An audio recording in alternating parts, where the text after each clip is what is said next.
Hey, and welcome to Matt and Jess TV. I am Matt Roach. And I'm Jessica Bun Bun. Welcome to our new edition of Big Brother 28 live feed spoilers. Let's just start this video off by giving you a brief peek behind the curtain here. So, like 15 to 20 minutes ago, we are still having some coffee. We are preparing to come on here and do this video where we're going to talk about all the HOH stuff, all the chaos from overnight, and we will still get into that. But these people, in particular Lala and Haley, decide they're going to start up with a fight first thing in the morning. Fight. Listen, this is why we needed Haley to stay, and I do not advocate or support anything that she is doing this morning, but still. Yeah, I'm still not supporting Haley, but she's definitely more interesting than Chuck was going to be this week. No, like for sure, like this is all setting up that this is going to be a really messy and very, very emotional week where it's not just things that happened over the past week that are all coming home to roost. It's also things that happened in the last 24 hours. And like a part of the crummy thing about some of this is that there are some periods of time when even us, the most dedicated of feeders, do not get to see everything. They have a little period of time when everybody's locked up in the HOH room before the show. There's right before the show, and it seems like... And then there's whenever they just feel like shutting off the feeds on us. But yeah, like some of this is going to be based around that period of time, but it's leading into the fight. I mean, we will talk more about that, more about Yash winning HOH and what it means. Yeah, it looks like we are finally going to have some of the icons hitting the block, which is something that, you know, we're not here being like, we're not rooting for the icons, but at the same time, we want to see the icons actually have to sit in those chairs and get themselves out of it. Yeah, like there's some real gameplay debates to get into that. I mean, especially when it comes to Devon's, his diamond power of veto. But all right, before we go any further into any of this, we want to give a thank you to our sponsor for this video, in Oxnet Clothing. This is a brand of really, really cool and comfortable retro-inspired clothing that Jess first put me on to because she is just such a huge, huge fan of their design. I'm a huge fan. I discovered them one autumn, coming up now as well, where I was like, I'm really looking for some cool, retro, interesting sweaters, and I came across them, and they had so many sweaters. I bought like 10 of them right off the rip. Like I couldn't help myself. So yeah, we're really excited that we actually get to be working with a sponsor that I've been wearing for years. Yeah, and I love their clothes too. Like they're so comfortable. They are very retro and cool. They give me a lot of Mad Men vibes at times, which, you know, Jess and I both really love that show. Autumn is coming up, so if you want to get some cool new sweaters for autumn, this is a great opportunity. All right, well, we have a link in the description for this video where you can go over to Oxnet, and with the promo code Matt and Jess TV, you can save 15% off on your next purchase. Thank you so much to Oxnet for sponsoring this video. We are very, very grateful. And thank you to everyone who has gone over and checked them out already. We really appreciate it. Yeah, we really, really do. Okay, well, we're going to start with the fight because, like, fight. I promise I'm not going to do that the whole video. Listen, our adrenaline, we were already excited, guys, to come on here and do this video because we have everything about Angela and the icons, but then we have this just spawning completely almost out of nowhere. Okay, so there's a lot of context into what has happened here, but we'll just start with the basics I should say. Today, Lala wakes up, and because like a lot of people have been trying to apologize to Haley over the past 12 hours. Absolutely. People are really trying to like smooth that out. Yeah, and I think they don't know what's going to happen in the game moving forward. You also do not want to live in a house with Haley when she is cranky because she is going to complain often. And Haley, as we have discussed, she acts as though the most terrible things in the world have happened to her, that Haley has suffered greatly in being on a reality show where she just has to sit around all day and competing. Like, yes. Poor Haley.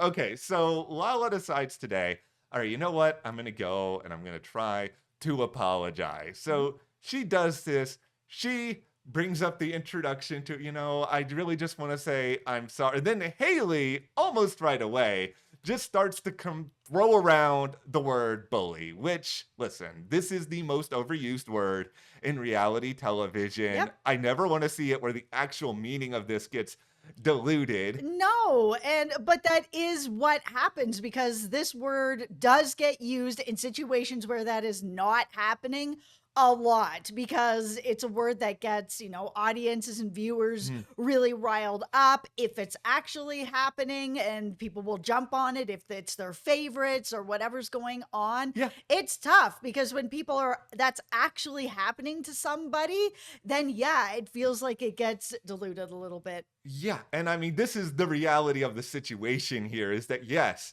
Haley was isolated a lot this past week. And yes, people were frustrated with her, but it wasn't like everybody was just running around like making fun of her appearance and doing like near constant personal like statements or anything like that. But I mean, of course, this word sets Lala off because like, Lala's here to apologize. Lala's not here to be called that. And so like, their voices start getting raised. Haley keeps saying the word in multiple variations over and over again, trying to, I don't know, make someone feel sorry for her. Lala does not want to take the bait on like any of this. No, and she really shouldn't. I mean, this is to me not that type of a situation. No, and my favorite part in all of this is a lot of it is happening in the bathroom and people are just still waking up. Like Devins is just coming in trying to use the bathroom. Well, Houston doesn't say anything. He just tries to walk back out. Nobody wants to be part of this. It is Friday morning. Like, come on. No, and Lala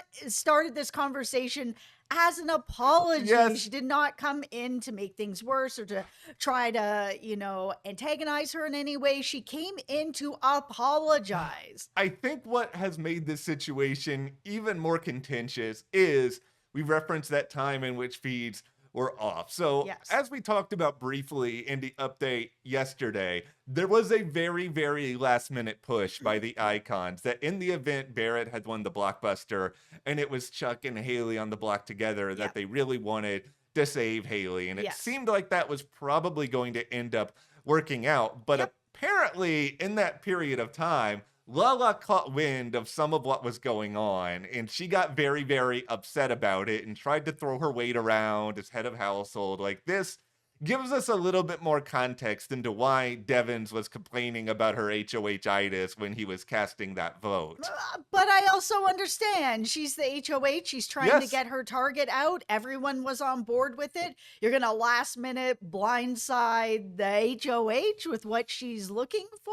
That stinks. Yes, it does stink. And I mean, the thing with Haley is there's obviously her feeling of being ostracized. All of this you're putting in here. But then also the fact that Lala's made it very clear in the 24 hours prior that like you were the person she really wanted out of the game. She does not want to take your apology. She might be more willing to take it from other people, but she sure does not want to take it from Lala right now. Right now. Yeah. And I feel like they may be able to work through things. I mean, we've seen fights where apologies have come out already this season and people have been able to move past things. So it's right. And everything is still really fresh. Yeah.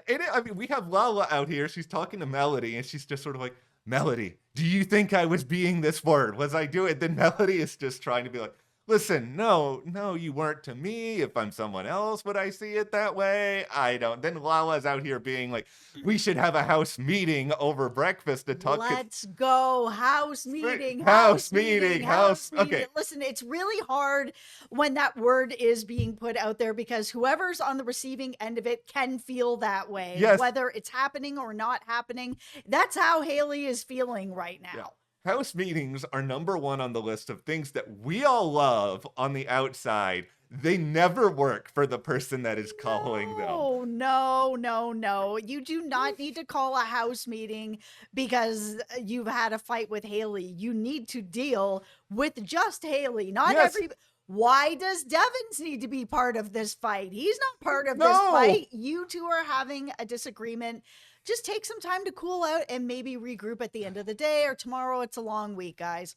The person I feel the worst for in all of this is honestly Taylor, because like Taylor I believe it in my full heart that she is a good Big Brother player who has good instincts. She is very smart. But I think a lot of her undoing is just that she's having to constantly do damage control for Lala because Lala doesn't know what's happening a lot of the time. And she gets upset over things that aren't really holding a lot of bearing within the game itself. Like she is already, even before the fight, was having to go around and be like, I'm trying to check Lala. I'm trying to tell her not to do certain, but she's just not listening to me. I think it's also tough for Lala because if you are going to apologize to someone, if you're really like, man, I feel like I made a mistake, I did something wrong to somebody, I would like to apologize for that thing.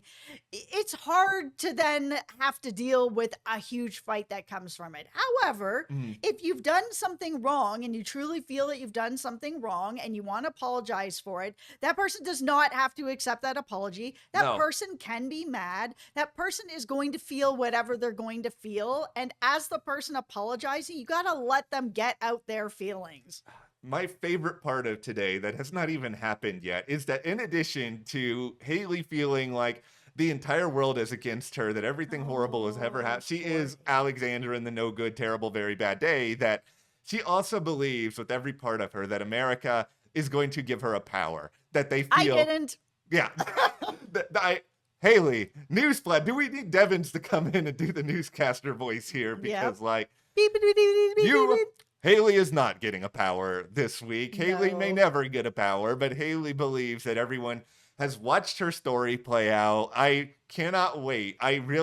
I don't want Drew or Melody, who are the front runners in this, to get a punishment, but I will admit it would also be very satisfying if it's publicly known that Haley did not get a power and she has to kind of sit in that all weekend. Yeah.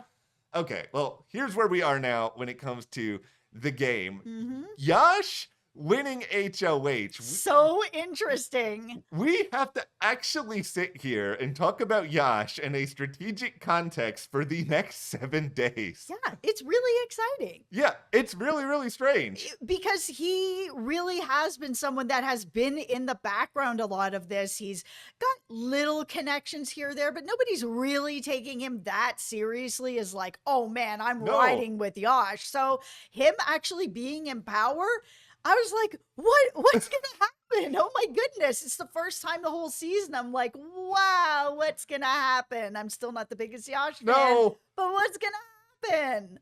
Yash is a very interesting player because 1 out of every 5 times he'll have a really good read, but he'll often have it for the wrong reasons. And also a lot of it is surrounded with delusions and nonsense and things that Yash has made up in his head. And so he's fascinating to watch in that way. All right, so this is sort of the classic knockout HOH competition. You answer something, you pick other people to go up there.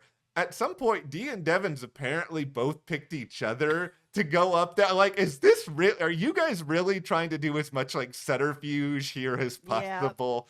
It actually annoyed Drew and Barrett a little bit. That's you guys are allies. Why are you not trying to help each other in this competition? At the same time, I mean, both of these two, not everybody knows this, are playing to take each other to the end. So they need to have things on their resume that are clearly theirs. Yeah. So Barrett apparently came really close. This is the 3rd competition in a row that Barrett has come very close to in some degree. And I think he's feeling a little bit frustrated about some of that. But at the same time, I don't know if Barrett actually really wanted to win this, if I'm being totally honest. Listen, I'm glad he didn't. I'm here for this Yash HOH. I really am. Yeah, I am too. And of course, in comes Kamu immediately.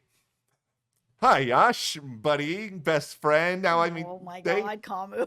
They have He's been Kamuing up the place, as you would say. Yeah, they had been getting closer over the past week, and there was the whole Taylor, Lala, Yash, Kamu group. But so it's not like it's coming out of nowhere, but it is such a trend that anytime anybody is in the HOH room, here is Kamu trying to whisper in their ear, tell them all this stuff they think they need to hear. I completely understand why he's doing it. Yes, this is the thing about Kamu. He's not perfect, but he's very smart with certain things. Yes. Including that you want to be close to power and just throw as many people under the bus and then just do damage control, try to talk your way out of it if you really need to. And he has certainly had to do that over the past few days already. Okay, so what is Yash going to do? What does he want? Okay, well, here is the thing here with Yash is that we've talked about this for weeks. There's one thing that Yash has a very consistent habit of, and that is not trusting any woman in the game pretty much ever. There are 7 women left. There are 5 men left. So, of course, Yash wants to get a woman out because that's really important. You know, the innies versus the outies. And so, you know, if you got an innie, you got to go for what? Yeah, well, what is happening here? Why is this the way to go? It is so ridiculous. Yeah. What are we, 3? There is no women's alliance. Like, women's alliances have historically never really been good in Big Brother. And there is no women's alliance right now either. Like, Yash, this is not the reason. Like, if you want to go after an Angela or a D, and it does look like he is going after Angela, that makes sense. Yes. That's exactly what you said. It's like he's got some good ideas, but for not the right reasons. You want to go after an Angela or a D because you don't want to sit beside them at the end because they could win against you. Yeah, this is the thing. Like, he has talked to Kamu, and if Kamu is someone he's really taking seriously, that the plan is Angela, D, and Haley are the likely nominees. And yeah, it does make sense. It makes sense for them, but for Haley is someone Yash might be able to beat. Why would you put her on the block? If she continues on the way that she is, she has been trying to like make some amends and trying to fix some things, but it's Haley. She's going to Haley up the joint. So by the time you get to the end, how many friends is she really going to have on jury? That might be somebody that Yash could actually beat. This is, I think, the part of it where Yash, I don't know. Well, I know he doesn't think everything through. I think he is thinking like, all right, Haley, not everybody else is going to be mad about me putting Haley up, but it's like, you know who's going to be mad about Haley going up on the block here? Haley. You know who's going to make a bigger stink out of it than other people? Probably Haley. Yes. Even if she is a pawn in Yash's mind, like, you don't know what the rest of the week is going to hold. But yeah, when it comes to Angela, like, the real reason that I think Yash wants Angela out this week, and this makes perfect sense, Angela has confronted him multiple times. She is sort of fixated on him in the way in which she used to fixate on Drew, that he is playing all sides of the house. Like, that's obviously very dangerous to a guy like Yash, because that is actually what Yash wants to do. Absolutely. This move makes sense for that reason, not because she has an innie. Yeah, like D, I think a lot of this comes down to just the simple fact that D nominated Yash at the start of the season. I think it's something that is very, very easy for him to explain. And I also just think that there's going to be this narrative. The longer that the icons never get put up, it's going to be constantly talked about. And I think with that in mind, we'll see what happens over the next couple of days. But it's not the worst thing in the world for some of these icons to go up, because you have a chance to get yourself off the block. And also, you're kind of stopping that narrative now, so that people, they can still say it with Devins, but they can't say it about Angela and D anymore here. No, they can't. They're finally going to be going on the block, and it's a situation where I've been saying ever since Devins got this power, they need to flush these powers out. They have seen that there are 2 punishments. It has been, you know, enough of these rewards, punishments that are out there, and they've only seen 2 punishments. So they got to know that there's rewards out there. They got to flush them out. They do not know how long they last for. They don't know what they are. It's time to just get them out. Yeah, and I think that's the thing. A power will very well be flushed this week. Yep. I mean, there's a couple of ways it could happen. I mean, for starters, maybe D at some point decides to try to pull out this bribe and is just sort of like, so Yash, how would you like $5,000? You could buy a lot of Chipotle with that $5,000, Yash. Yeah, you can. Like, yeah, there's something to be said maybe for that. I mean, we'll see whether or not Yash would take it. But then there is Devins and the Diamond Power of Veto, which he has said he would use on D. So in the event D does not win the veto and she actually does go on the block, like, Devins can take her off. I think he would probably use it, but then who would he put up as a replacement nominee? This is the thing too about this bribe. I think that this money isn't enough. Like $5,000 is fine, but after taxes, it's not really that much money. And if you're going to end up taking a bribe in this game, Yeah. that could be information that could come out later to be like,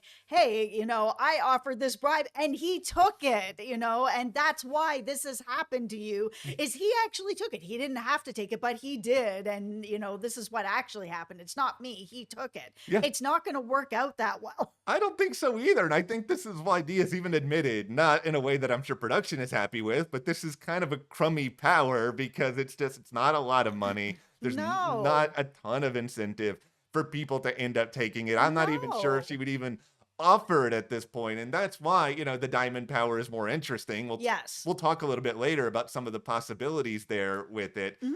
So Melody for now seems to be the possible replacement nominee plan, or if Kamu can figure out a way to keep Haley off the block, because he's already trying for that a lot. Like Haley and Kamu, even before the HOH was played, they had a long conversation.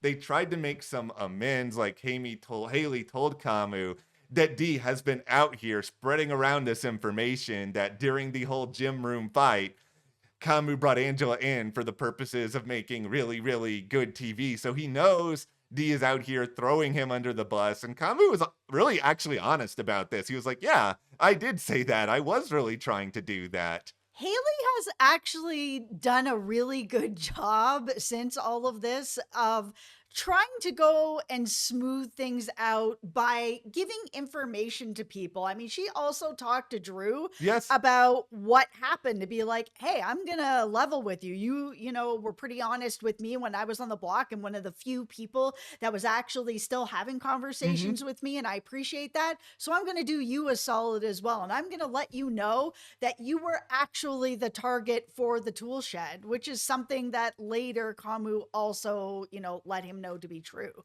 Now, whether or not Drew is going to take that information and do anything with it, something else. Yes. But it's now been confirmed by 2 people from the tool shed. Yeah, like Haley, this is the thing what you want to do when you get on the other side of this, is you do want to try to leverage whatever information you can to try to stick around. And like, this is the way Haley should actually be playing all the time, which is good moves. Yeah, good moves. Making people feel like you are useful to them, that you have information, especially from this big alliance. Like you said, it's up to those other people as to whether or not they want to listen, they want to hear all of that. But I think it's important for her to try to do some of this. And like, she's already gotten in good with Kamu again. I will give Kamu a little bit of credit also for coming clean about him throwing Chuck under the bus really, really hard to ensure that he was safe. So he's making it seem to Haley, it's like, okay, everything is water under the bridge. We can move forward. And that's why Kamu doesn't really want Haley to go up. But I'm not sure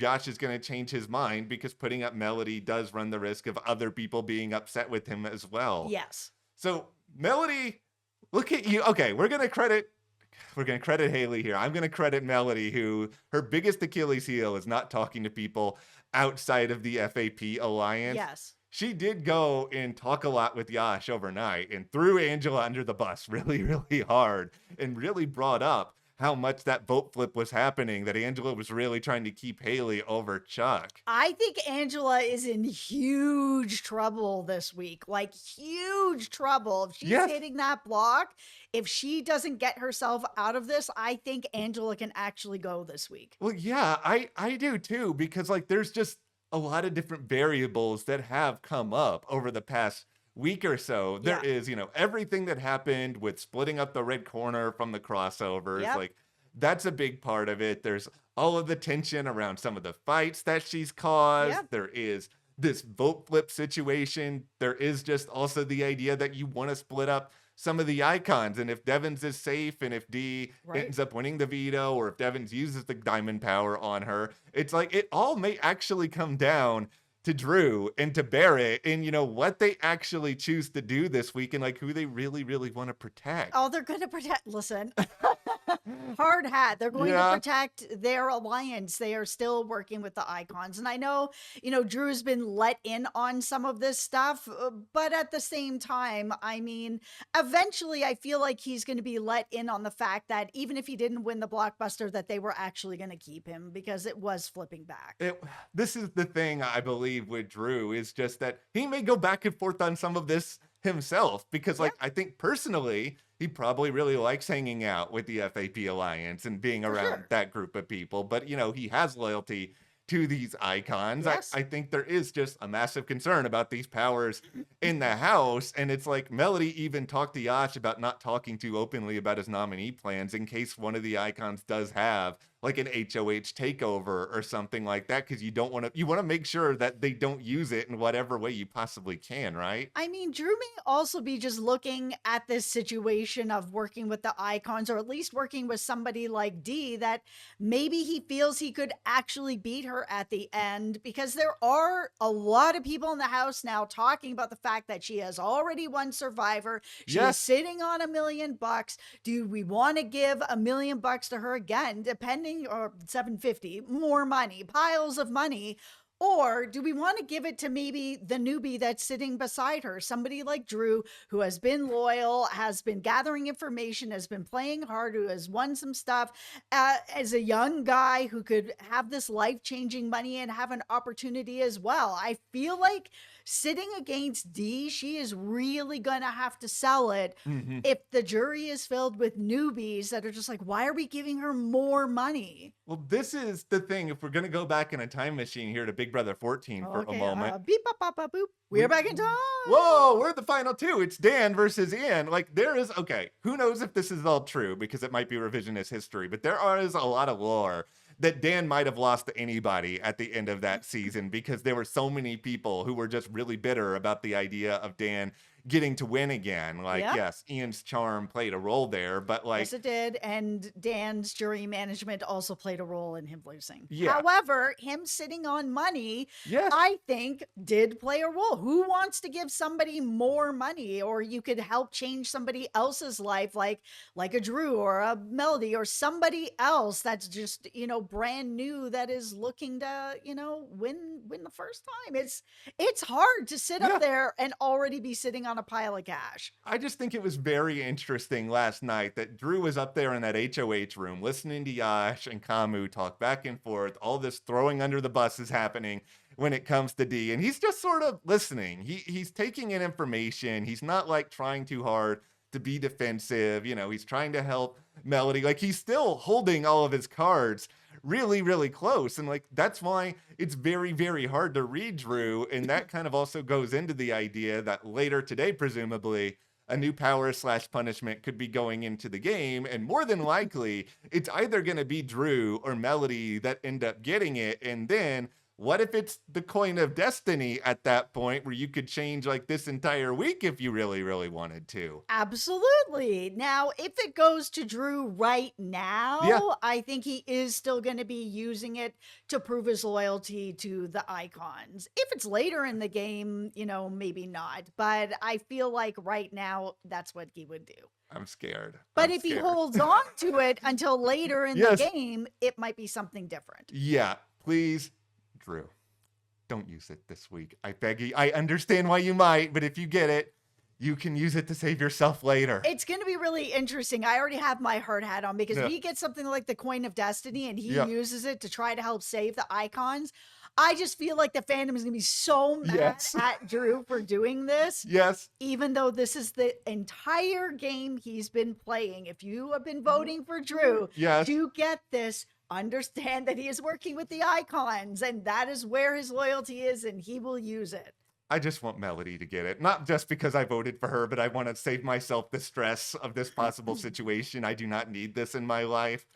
So Drew, Kamu, and Yash, there's this combination and conversation. Oh, can we do a 3-person alliance? Can we try to find a way to make something work? And there's a real irony in that we've talked a lot about how one of Drew's biggest weaknesses in the game is Devon's and this fate that he's had in Devon's. One of Kamu's biggest weaknesses is Drew, because like Kamu is obsessed with having like a protege, someone he can mentor. We've talked, he loves to go and talk at all of the young people, and he thinks that Drew is this and I don't think Drew can actually stand Kamu at all, if I'm being honest. Yeah, but I mean, if Kamu wants to protect him, Drew's in a way better spot than I thought he was actually going to be after he was actually getting targeted. Yes. I thought he was just going to get targeted every single week after this, but he's actually sitting in a really sweet spot. Yeah, he could just listen to people, and like they seem to trust him more. Like he listened to Kamu just brag openly about how he got Chuck on the block over him. And it's just, why are you telling everybody you're this good at the game, Kamu? Okay.